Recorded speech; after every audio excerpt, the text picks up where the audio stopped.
les va? Bienvenidos de vuelta a mi canal. Mi nombre es Salma Hernández y el día de hoy toca ver el capítulo número 29 de Tropical Rush Pretty Cure. Un capítulo bastante emocionante. Vamos con la reseña y la opinión.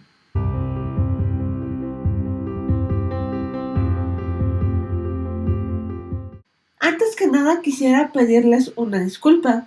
Cuando grabé el video para hacer esta reseña salió así. Y aunque quise resolver el problema y lo resolví, no quise volver a grabar el video porque estaba muy ocupada y también por flojera. Así que la reseña de hoy va a ser bastante rápida. Y les quiero preguntar algo muy importante. ¿A ustedes les gustan los espejos?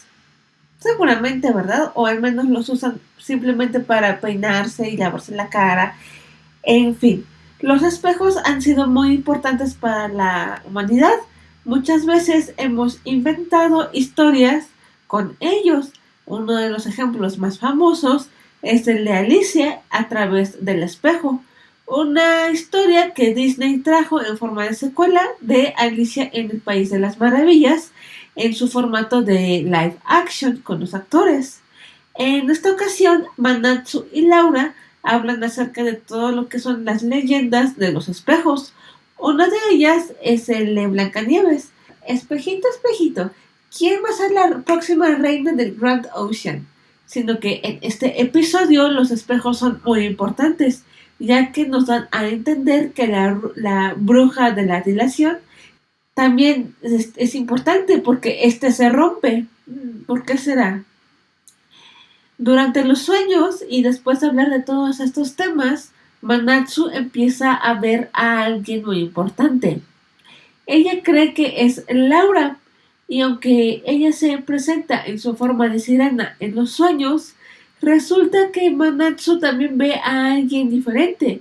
Y esta vez es el caballito de mar, el mayordomo, quien va en búsqueda de la motivación, ya que como sabemos los otros tres han sido bastante inútiles recolectando lo que es la motivación.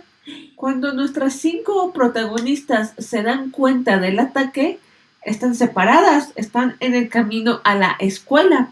Por lo tanto, ellas tienen que atacar a los Yanareda que están cerca de ellas.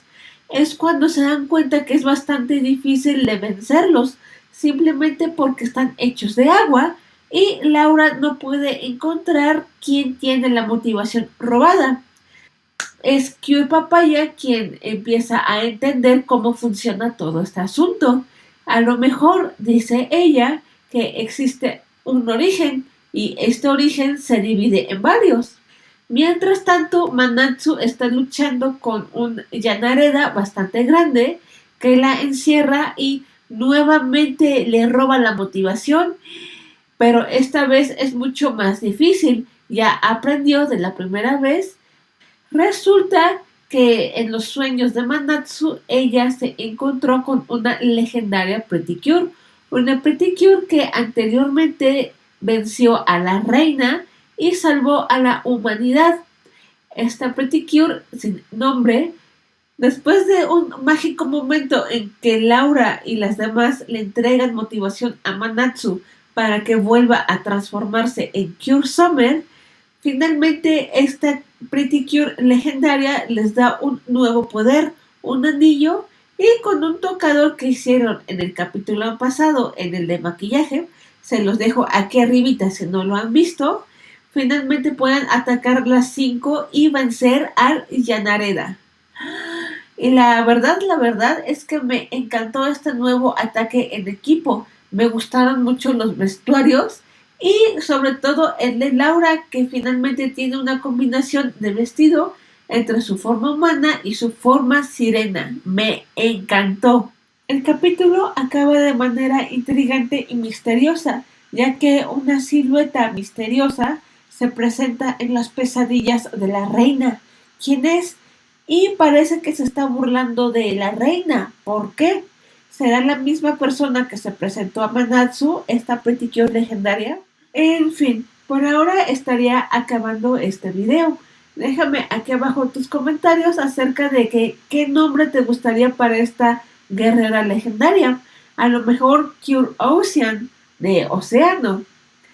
En fin, mi nombre es Salma Hernández. No se te olvide darle like a este video. Y si te gusta, suscríbete porque cada semana estaré subiendo nuevos análisis de Tropical Rush Pedicure. Nos estaremos viendo la siguiente semana y si se puede antes. Bye bye.